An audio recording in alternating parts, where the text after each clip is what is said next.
실패와 친해져라. 사장학개론을 읽고 사업을 하고 싶어하는 젊은이들이나 현재 사업을 시작한 사람들은 실패를 두려워하거나 창피해하지 말아야 한다.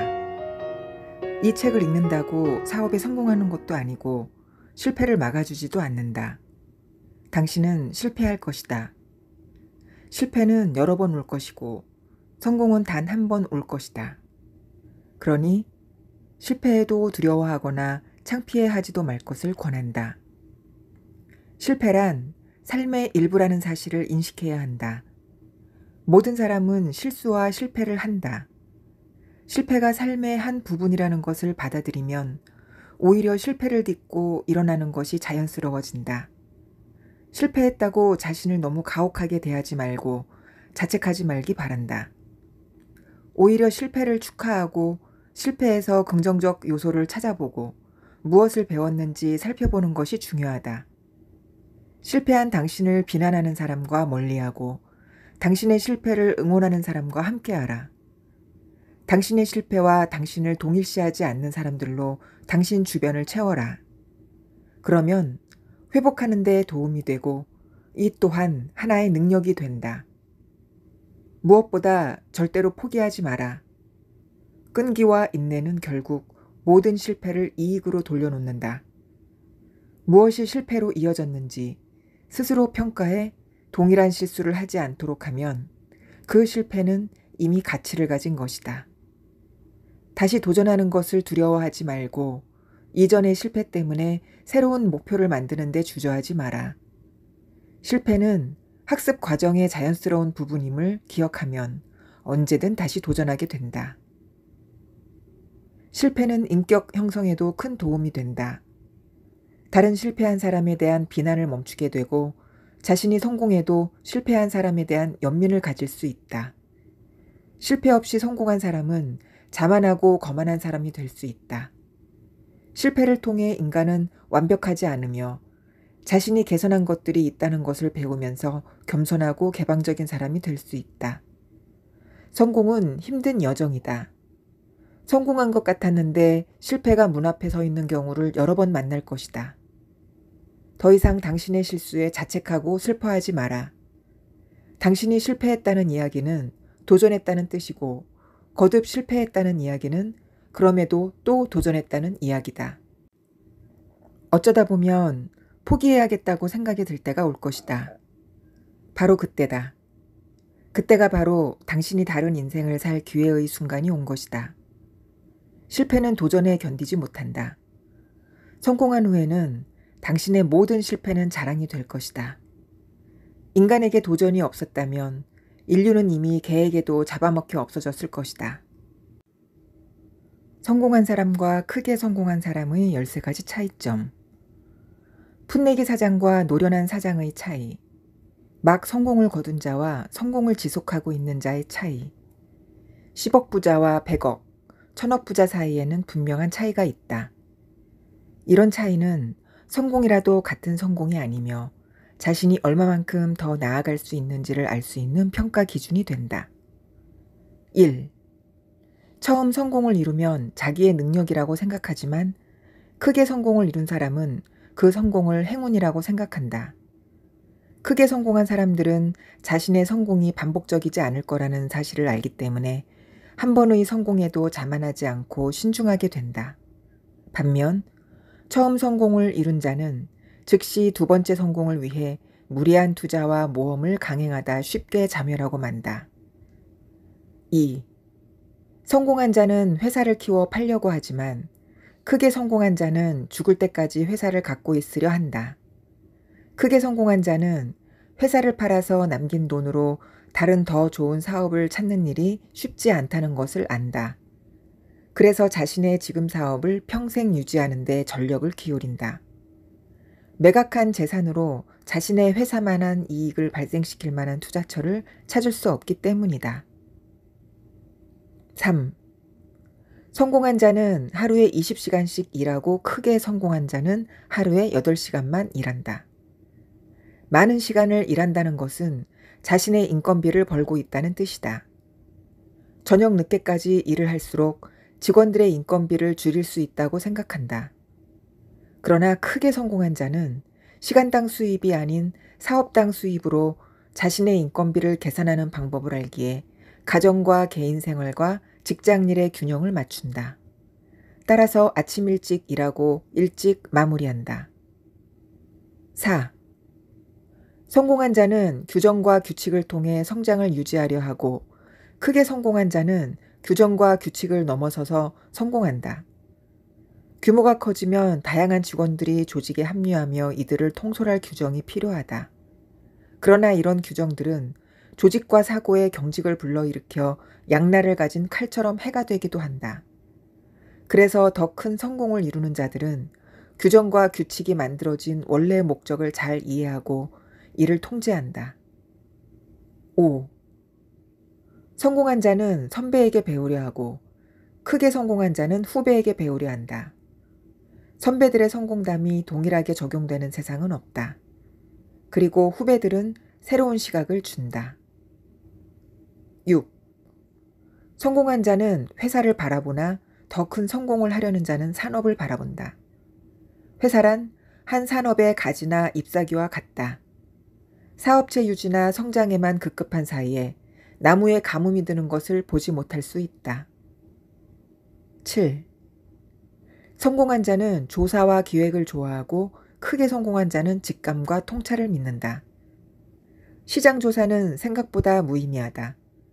소비자가 뭘 원하는지 소비자도 모르기 때문이다. 기획과 조사가 사업을 일으킨다면 사업도 수학 공식처럼 공식화됐을 것이다. 아직 공식이 없다는 것은 직감과 통찰이 여전히 큰 힘을 발휘되고 있다는 뜻이다. 8. 성공한 자는 경쟁자를 이기는 것에 몰두하고 크게 성공한 자는 자신을 이기는 것에 힘을 쓴다. 이 세상의 가장 큰 경쟁자는 자신이다. 다이어트를 해보면 우리 자신을 이기는데 얼마나 많은 노력이 필요한지 곧장 알게 된다. 그리고 우리 자신이 얼마나 무서운 경쟁자인지도 알게 된다. 9. 성공한 자는 내 울타리 안에 경쟁자들과 싸우느라 정신없지만 크게 성공한 자는 울타리를 뚫고 들여오려는 경쟁자도 경쟁한다. 자동차 산업이 구글의 눈치를 보게 되고 애플의 견제에 놀라게 될 줄 그 누가 알았을까? 현대산업은 울타리를 넘어오는 정도가 아니라 울타리를 날아들어온다. 10. 성공한 자는 기억력에 의존하나 더 크게 성공한 자는 메모와 기록을 믿는다. 기억은 사실이 아니다. 기억은 조작되고 변형되고 잊힌다. 기록만이 사실을 유지한다. 11. 성공한 자는 물품을 갖고 더 크게 성공한 자는 현금을 갖는다.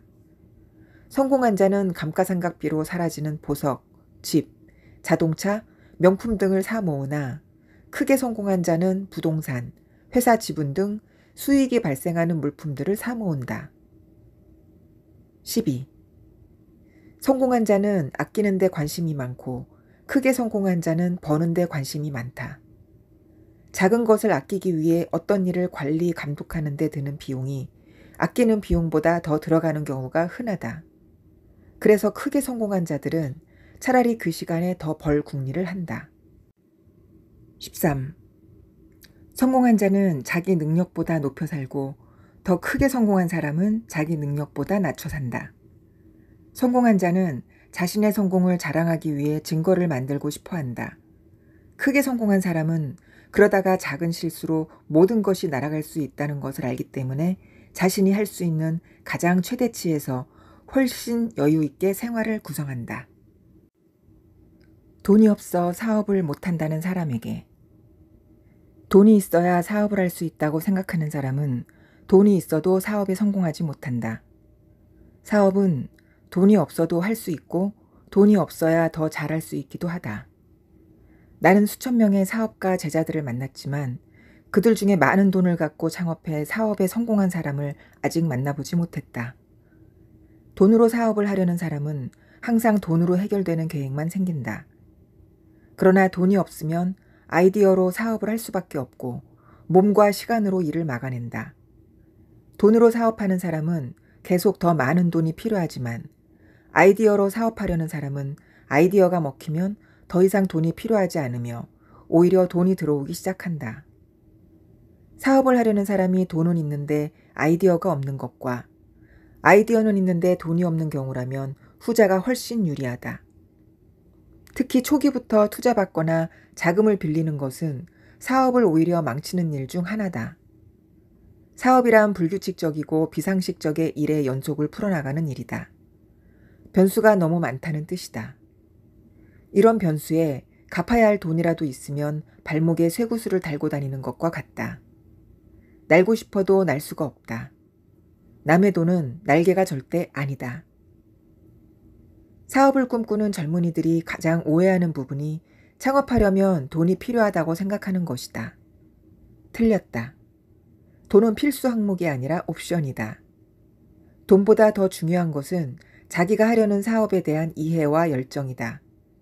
사업을 하려면 그 사업에 관한 집요한 공부와 분석과 이해를 바탕으로 끊임없는 열정을 퍼부으면 된다. 시장은 결코 당신에게 너그럽게 자리를 내주지 않는다. 경쟁자는 당신보다 자본도 더 많고 공부도 열심히 하고 있고 당신 같은 경쟁자를 방어하기 위해 지금도 무한 노력을 하고 있기 때문이다. 그러니 그 시장의 귀퉁이 하나라도 얻으려면 학교 공부의 10배, 20배 노력하고 기존의 경쟁자보다 더 열심히 해야 한다. 이 열정이 자본보다 훨씬 효과적이고 강하다. 자본은 그 열정에 따라 맞춰 따라올 뿐이다. 그러나 여기서 짚을 게 하나 있다. 이미 성공한 사람들이 열정이 있으면 성공할 수 있다고 하는 말이다. 이 말은 거짓말이다. 단순한 열정만으로 성공한다면 미국의 수많은 멕시코계 이민자들이 여전히 정원 잔디를 깎고 있지는 않을 것이기 때문이다. 여기서 말하는 열정은 그냥 성실하게 열심히 하라는 뜻이 아니다. 효율이 있는 열정을 말한다. 효율이란 부지런함의 순도를 높이는 일이다. 당신의 경쟁자도 부지런할 것이기에 부지런한 열정으로는 성공을 기대하지 못한다. 심지어 효율을 잘 적용하면 부지런하지 않아도 성공할 수 있다. 그러므로 이 열정은 몸의 열정뿐만 아니라 지적인 현명함이 동반된 열정이다. 그러니 창업을 원하면 해당 사업 영역을 주제로 공부하고 또 공부하되 그 공부를 멈추지 말라. 그래서 그 분야의 최고 전문가가 되라. 그렇게 그 사업의 영역에서 대가가 되면 당신이 이미 사업을 하고 있게 될 것이다. 그때가 되면 돈이 왜 필요 없었는지 저절로 알게 될 것이다. 새로운 사업은 어떻게 찾는가? 사람들은 이미 현재의 세상이 완벽에 가깝다고 생각한다. 그 중에서도 특히 사업 세계는 빈틈없이 많은 사업체가 자리 잡고 있어서 바늘 하나 들어갈 틈이 없어 보인다. 10년만 일찍 사업했으면 나도 할 만한 게 많았는데 아쉽다 생각하는 게 보통이다. 그러나 그런 사람은 10년 뒤로 돌아가도 같은 생각을 할 것이다. 지금 새로운 사업이 보이지 않는다면 과거로 돌아가도 보이지 않기 때문이다. 세상은 언제나 새로운 사업이 필요하고 지금도 변하고 있고 늘 부족한 것을 채우려는 힘으로 가득하다. 변하지 않는 것은 아무것도 없다. 모든 것은 변한다는 사실만 변하지 않을 뿐이다. 변한다는 것 자체는 새로운 사업을 끊임없이 만들어내고 있다는 것이다. 세상이 존재하는 한 새로운 사업은 끊임없이 나타날 수밖에 없다. 살면서 한 번도 불편함을 느끼지 않고 살아온 사람은 없다. 그런 의미에서 당신이 살면서 느꼈던 불편함 무엇이 하나라도 있다면 당신은 사업가가 될 수 있다. 불편함을 개선하는 모든 것이 사업이다. 우리는 이것을 진보라고 부른다. 남들이 만들어 놓은 것에 내 아이디어를 더해 더 나은 것으로 개선하는 일이다. 또한 누군가에게 불편함을 인지시켜 주는 것도 사업이다. 우리는 이것을 혁신이라고 말한다. 불편하기 전에 더 빨리 알아내는 불편하지 않게 만드는 일이다. 개선과 혁신, 이 두 가지가 새로운 사업을 만들어내는 것이다. 사업은 획기적인 아이디어를 가져야 되는 것도 아니고 자본이 반드시 있어야 되는 것도 아니다. 혁신적인 아이디어와 창의적인 생각만으로도 얼마든지 자본은 움직이게 돼 있다. 이것을 남에게 설득해 나가는 창업자의 노력이 가진 자본보다 더 중요하다. 이렇게 예를 들어도 사업이 보이지 않는 사람은 다른 나라에 생기고 있는 사업을 살펴보기를 바란다. 세상 곳곳에서 하루에도 수없이 많은 사업들이 새로 생겨나고 있다. 의외로 신문에서 이런 정보를 빠르게 볼 수 있다. 심지어 이미 상장한 사업을 다른 어느 나라는 시도조차 하지 않는 사업도 많다. 한국의 코트라에서는 각 나라 현지에서 보내온 창업 정보를 소개하는 6개국 코트라 주재원들이 바라본 코트라 리포트라는 책이 있다. 매년 한국이 열광할 세계 트렌드라는 책도 발행한다. 이런 책들에 소개되는 각국의 산업 동향을 읽는 것으로도 새로운 사업 아이디어를 찾아낼 수 있다. 또한 국제 박람회는 여전히 아주 좋은 신사업 아이디어 창고다. 이미 남들이 도전했다가 실패한 사업을 다시 찾아보는 것도 매우 흥미로운 접근법이다. 어떤 사업이 실패한 이유는 그 사업이 문제가 아니라 그 사업을 하는 주체가 문제일 가능성이 많다. 성공한 이유는 모두 같아 보이지만 실패한 이유는 100개도 넘기 때문이다. 그러니 실패의 이유를 분석하고 수정할 수 있다면 훌륭한 사업으로 재창업이 가능하다. 다른 사람의 실패를 교훈 삼아 자신의 실패를 막을 수 있기에 이미 실패한 사업의 성공률은 새로운 사업에 비해 높을 수밖에 없다. 바둑 대국이 끝나면 바둑돌을 둔 순서대로 처음부터 놓아본다. 이것을 복기라 한다. 바둑 기사들은 이런 복기를 통해 잘한 것과 실수를 배우며 자신의 실력을 늘려간다. 내가 오늘 하루 종일 쓴 돈을 저녁마다 복기해보는 것도 사업을 찾는 데 큰 도움이 된다. 오늘 내가 아침에 편의점에 왜 갔는지, 왜 꼭 그 지점을 갔는지, 왜 헛개수 음료를 샀는지, 알지도 보지도 듣지도 못했던 헛개수 음료가 모든 편의점에서 팔리는 이유는 뭘까? 어떻게 했을까? 헛개수 음료와 같은 기능이 있는 다른 약재는 어떤 게 있을까? 유사한 옥수수 수염차, 보리차 같은 음료는 어느 연령대가 구매할까? 이렇게 꼬리를 물고 생각을 이어보는 습관을 들이면 모든 사업에서 빈틈이나 개선점이 보인다. 커피 한 잔을 사도 원가 구성을 알아보고 운영비를 산정해보고 영수증에 찍힌 고객 번호를 기준으로 오후에 한 잔 더 사서 하루 고객 숫자를 예측해보는 것이다. 내가 낸 커피 한 잔 4,000원 중 오너가 실제로 가져가는 돈이 얼마인지 추측하고 알아내는 것이 신사업을 만드는 시작이다. 잘 알려진 사업가 후배와 코엑스에 새로 오픈한 핫한 커피숍에 들렸을 때 둘이 주고받은 대화는 이렇다. 이 매장의 흰색은 미색이 좀 들어가 흰색이라 조금 더 고급스럽게 보인다. 조명이 따뜻하고 밝은 아이보리에 가까운 것으로 보아 주백색 4000K 조명이 들어간 것 같다. 시그니처 메뉴에 쓰는 원두를 4가지로 브랜딩했군. 원두를 모두 고소한 맛에 집중해서 혼합한 것 같다. 이 회사는 아시아 나라마다 한두 개 매장이 이미 들어갔는데 이런 식으로 매장을 구성하는 이유는 뭘까? 직원들이 유니폼을 입지 않았는데도 유니폼을 입은 듯한 균일한 느낌은 뭘까? 원색 옷을 입지 못하게 하는 규정이 있나? 이런 식의 대화를 아침부터 점심이 다 될 때까지 하고 있었다. 그냥 버릇이다. 평생 버릇이다. 우리 둘 다 당장 커피숍을 할 생각도 없는데 분석은 끝도 없다. 새로운 사업은 거의 모든 변화에서 나타난다. 변화란 꼼짝도 하지 않던 돌덩이가 폭우나 지진 같은 상황이 오면 틈새가 벌어져 움직이는 것과 같다. 과학문명 발달, 정권 교체, 문화의 변화, 대중의 인식 변화. 미미하게는 불경기와 직접적으로는 전쟁 같은 일이 수많은 새로운 사업을 만든다. 사업은 자본에서 시작하는 것이 아니다. 새로운 사업은 머리에서 나와서 열정으로 태어난다. 자본이 있어야 사업을 한다는 사람은 이 세상의 모든 사업이 어디에서 시작하는지 알지 못한다. 당신 안에 이미 수십억, 수백억짜리 사업체가 들어있음을 잊지 말기 바란다. 성공할 사업과 실패할 사업 구분법 중 한 가지.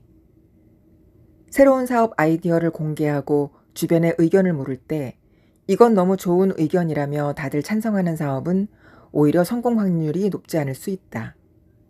반대로 주변에서 적극 말리거나 사업성이 없다고 하는 사업은 성공할 가능성이 높다. 사업성이 없다는 사업들은 아직 아무도 생각해보지 않은 것이라서 시장이 비어 있다는 뜻이기 때문이다. 일단 사업성이 없다고 말하는 사람 대부분이 사업을 해보지 않은 사람들이고 어떤 근거로 안 된다는 것이 아니라 그냥 자기 생각에 어렵다고 느껴져서거나 관심이 없는 상태를 사업성 없다고 말하는 경우가 대부분이다. 많은 사람이 시장으로 인지하지 못할 때 그 시장을 장악해 나가는 것은 경쟁자 없이 하나의 영역을 선점하는 일이다. 보통 환영받는 창업 아이디어들은 곧바로 경쟁자들이 들어온다. 등장한 지 얼마 되지도 않았는데 갑자기 많아진 것은 비슷한 아이디어로 같은 생각을 하는 사람이 많이 숨어 있었다는 뜻이다. 그러나 환영받지 못한 아이디어는 기존 고객이 경험하지 못한 것을 제공하는 일이라 타이밍이 결정한다. 시장 참여자들과의 경쟁이 아닌 소비자 욕구 타이밍과 경쟁하게 된다. 그런데 세상에 이런 상품이 필요할지도 모른다는 내 생각 자체가 그 타이밍의 시작일 가능성이 높다. 이 이유가 실제 확률이 높은 이유다. 사실 사업은 대부분 실패한다. 여러분이 창업한 회사는 5년 생존율이 30%가 안 된다. 70%의 사업이 망한다는 뜻이다. 70%가 망한다는 통계에 절망하는 사람이 있는 반면 30% 성공 확률에 환호하는 사람도 있다. 3번에 한 번은 성공한다는 뜻이니 당신의 환영받지 못한 아이디어도 3번만 내면 되기 때문이다. 그래서 나는 새 아이디어에 부정적 반응이 많으면 좀 더 긍정적으로 생각한다. 세상의 모든 새 사업은 부정적 판단을 뚫고 나온 것들이지 결코 환호와 박수를 받으며 태어난 새 사업이 아니기 때문이다. 만약 시장이라는 대중의 의견에 따라 자신의 관점을 바꾸면 한 번도 실패하지 않을 수 있겠지만 한 번도 성공을 맛보지 못할 것이다. 자신을 믿는다면 남들의 의견을 무시하고 곧장 앞으로 나아가는 것을 배워야 한다. 이것은 사장의 제1태도다. 기억해야 할 것은 아이디어에 대한 부정적 의견은 무시했어도 성공적인 비즈니스 사업 모델들은 다음의 몇 가지 요소를 가지고 있다는 점이다. 창업자가 해결하고 시작해야 하는 특징들이다. 먼저, 창업은 고객이 가진 기존의 문제들을 해결하거나 욕구를 충족시키고 고유한 혜택을 증가시킬 수 있어야 한다. 즉, 새로운 비즈니스가 세상에 존재할 만한 이유가 있어야 한다. 모델은 수익 창출을 위한 명확하고 실행 가능한 계획을 가져야 한다. 어떤 방식으로 수입을 만들고 출구 전략을 가질 수 있는지 그 실행 방법이 있어야 한다. 그리고 이를 위해 비용을 마련하고 수익이 나올 때까지 지탱할 계획이 마련돼 있어야 한다. 또한 이런 새로운 모델을 운영하고 시험하기 위해 적절한 인재나 기술이 확보돼야 한다. 전략적 파트너십이 있다면 더욱 효과적일 수 있다. 이제 이런 현실적인 대안이 마련되었으면 창업의 깃발을 들어도 좋다. 성공한 사람의 인생은 성공한 이후에 포장되어 평범한 사람의 인생을 망친다. 위의 주제는 출처가 알려져 있지 않지만 이 말을 한 사람은 아마도 성공한 사람이 아닐 것이다. 성공한 누군가를 따라했다가 인생을 망쳐본 경험이 있는 사람이 쓴 글이 아닐까 짐작된다. 이 말은 성공을 꿈꾸고 있는 사람에게 가장 필요한 말 중 하나다. 성공한 사람은 자신이 성공했다는 이유로 성공이 신화가 되고 규칙이 된다. 그리고 그 규칙을 해석하는 사람도 나타난다. 내게도 나를 따라한다며 나도 하지 않은 행동을 매일 하면서 나에게 숙제처럼 보내는 사람이 한둘이 아니다. 나의 성공 노하우는 이미 효용 가치가 없다. 그 가치는 내가 사용하고 난 후에 사라져버렸다. 남은 거라고는 그런 방식으로 성공했다는 스토리만 남아있는 것이다. 따라한다고 될 일이 아니다. 나의 성공 노하우는 그때 그 시절에 그 환경에서 유용했을지 모르나 지금은 완전히 반대로 해야 성공할 수도 있다는 걸 알아야 한다. 성공한 사람들이 하는 가장 큰 실수는 자신도 어찌어찌 하다 보니 성공의 자리까지 온 것인데 그렇게 말하기 민망해서 독서와 자기개발, 혹은 개인의 경영 철학을 바탕으로 성공했다는 성공 후 사후 해석을 만들어내는 것이다. 이거야말로 자신을 속이고 남도 속이는 일이다.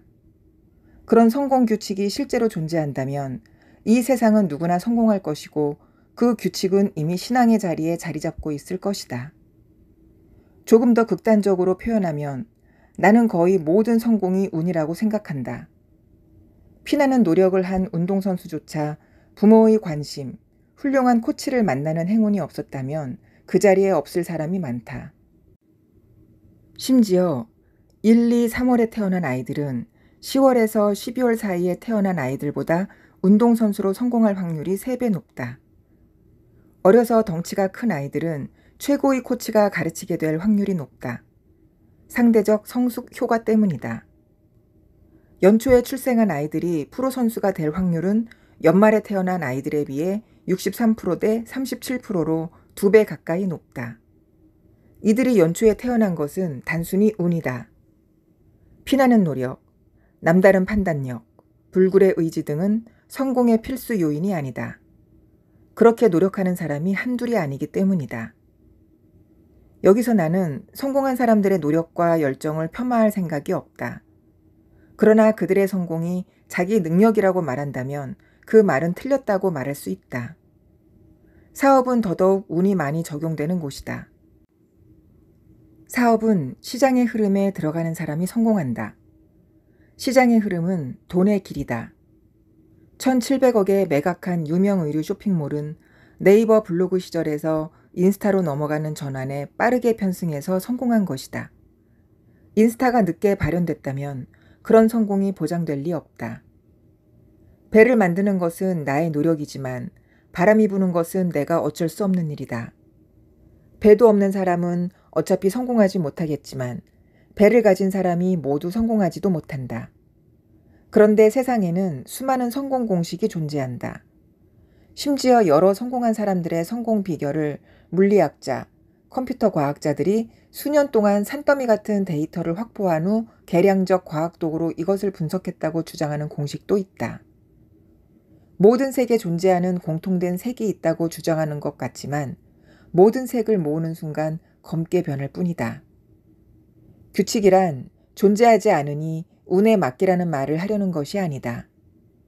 성공한 사람들이 하는 말에서 내가 간직할 만한 가치를 찾아 나만의 성공 방식을 따로 만들어내야 한다고 주장하는 것이다. 이미 10만이가 지나간 산길을 따라 올라가면 산삼은 찾기 어렵다. 그를 따라가되 나의 길을 따로 만들어서 가야 한다. 이것이 죽은 지식에서 산 가치를 얻는 방법이다. 경영자들은 왜 늘 독서를 할까? 내가 가장 무서워하는 경쟁자는 책 읽는 사람이다. 내가 제일 존경하는 사람도 책을 읽는 사람이다. 내가 제일 조심스러운 사람도 평소에 책을 자주 읽는 사람들이다. 내가 제일 좋아하는 사람도 책을 읽는 사람들이다. 내가 절대로 함부로 하지 않는 사람은 책을 읽는 사람들이다. 책을 읽는 사람들은 무섭고 존경스럽고 멋지다. 나는 나보다 사업이 더 큰 사람이나 더 큰 힘을 가진 권력자에게 두려움이나 존경 혹은 애착을 느껴본 적이 없다. 그러나 누가 지식이 높고 식견이 깊으면 그가 무슨 책을 읽는지 궁금해하고 그를 어려워한다. 많은 사장이 내가 무슨 책을 읽는지 궁금해하며 책을 추천해달라고 한다. 사실 책이란 추천할 필요가 없는 일이다. 나에게 맞는 옷이 남에게 맞을 수 없듯 자신에게 맞는 책이면 그게 무엇이든 좋은 책이다.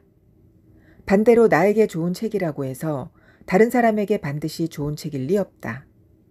그 사람의 필요와 바람에 따라 당장 필요한 책이 있기 때문이다. 그래서 당신에게 가장 좋은 책은 당신의 질문에 답을 주거나 당신에게 질문을 만들어내는 책이다.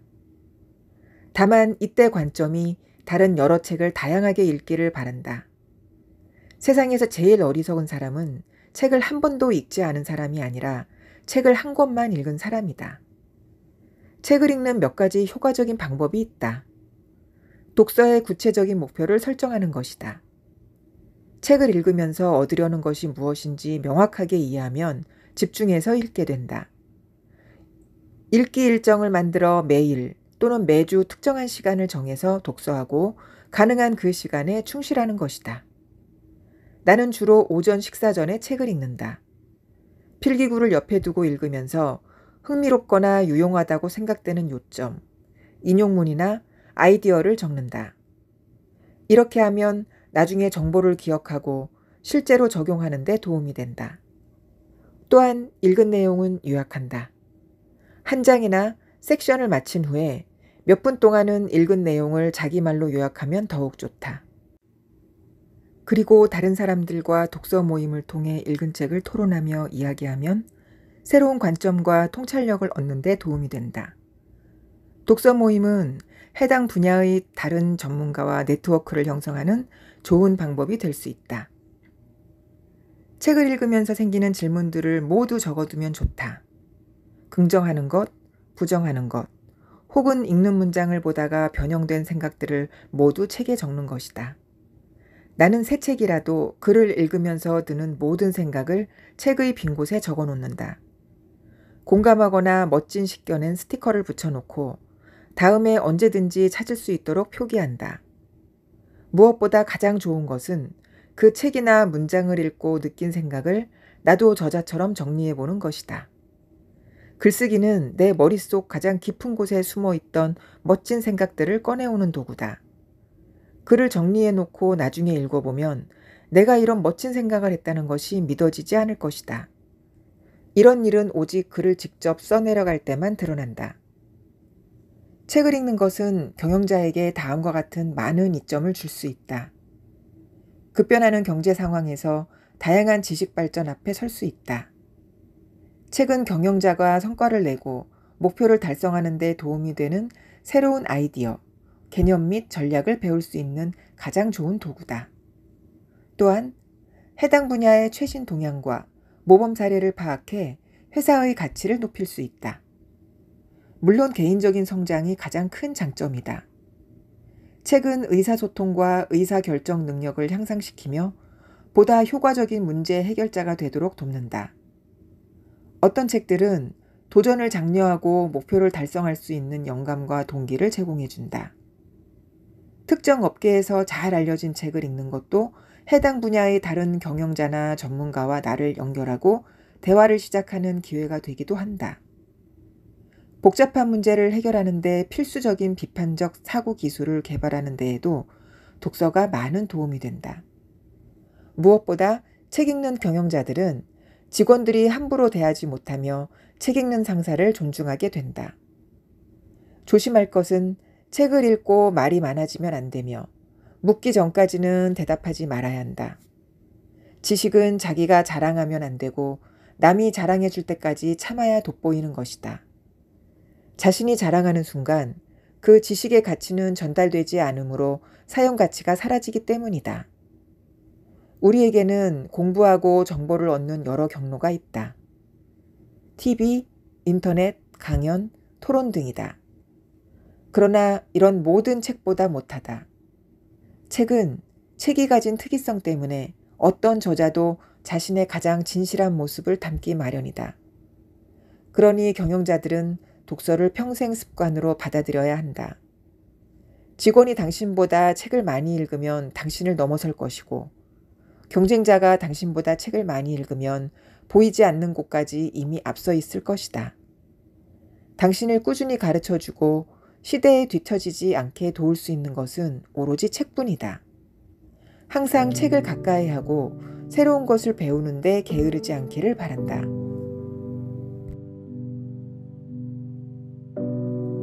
오늘도 편안한 밤 보내세요.